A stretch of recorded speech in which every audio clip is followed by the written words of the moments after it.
hidden junction box.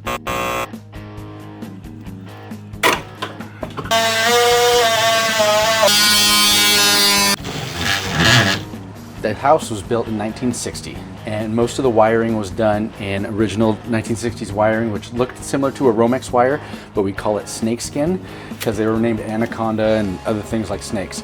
But it has a weird cloth type look to it. It's not very durable. It could get damaged from construction, animals. It's just not a very durable electrical wiring system. Also, most of it didn't have grounding. The house was also built with a 125 amp meter and a panel, which didn't allow for any expansion for the newer appliances we have today, like crock pots, rice cookers, high power microwaves, anything like that. So you're really confined by the type of expansion you can do in your house when you only have a 125 amp meter and sub panel. We got contracted to replace the meter and the panel and do actually a whole home rewire. So we're rewiring the whole house in conventional Romex wiring, which has grounds now, and we went up to a 200 amp panel.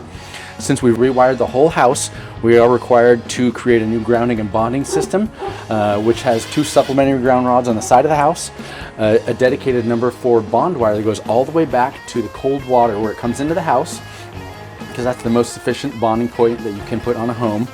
We've also linked the hot water to the cold water and the gas, so all of the utility components are all linked in the grounding bonding system.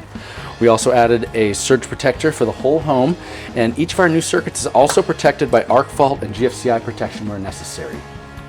Now this panel has much more room for expansion, all the circuits are safe, and they have room to grow.